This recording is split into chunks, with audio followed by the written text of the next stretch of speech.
2025 मायथाइनि थाखाय बाबा वेंगा आरो नस्ट्रेडामासनि रोखोमसे इयुन रादाब। सानै इयुन बुंथिगिरिफोरा 2025 मायथाइयाव इउर'पआव मोनसे फोजोबस्रांग्रा दाङाबाजि जानो हागौ होननानै इयुन रादाब होदोंमोन, जायखौ लानानै मोनसे गिदिर दान्थे-बिदान्थे जादोंमोन।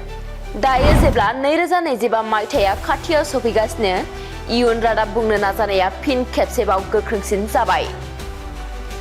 2025 मायथाइया जागायसिगोन आरो बयबो मिथिनो लुबैयो दि गोदान बोसोरा माबोरै जानो थांगासिनो दङ।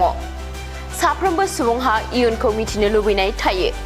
बे समावनो बाबा वेंगा आरो नस्ट्रेडामासआ गावसोरनि सोमोनांथाव नंगुबै इयुन रादाबफोरनि थाखाय मिथिजायो। बिथांमोनहा 2025 मायथाइनि सोमोनांथाव इयुन रादाबफोर होदोंमोन, जेराव सुबुंफोरजों एलियन सोमोन्दो, व्लादिमिर पुतिनखौ बुथारनो नाजानाय, इउर'पआव उदखारिफोरनि गाग्लोबनाय आरो किं चार्ल्सनि थाखाय मोनसे दावराव-दावसि खुंथायनि सोमोन्दै रादाब होदोंमोन। बाल्गेरियानि थागिबि बाबा वेंगाया 1996 मायथाइयाव रुंसारि जादोंमोन।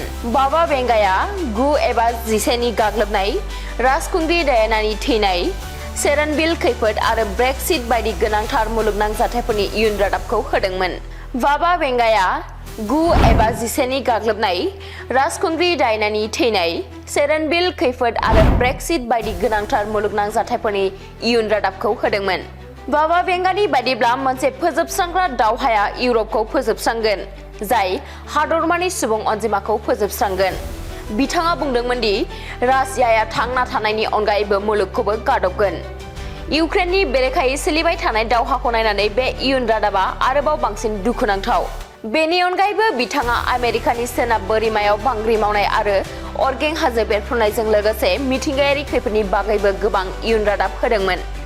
2025 मायथाइनि थाखाय फ्रान्सनि इयुन बुंथिगिरि नस्ट्रेडामासआबो गोबां गेबें इयुन रादाब होनानै बयखौबो सोमोनांहोदोंमोन।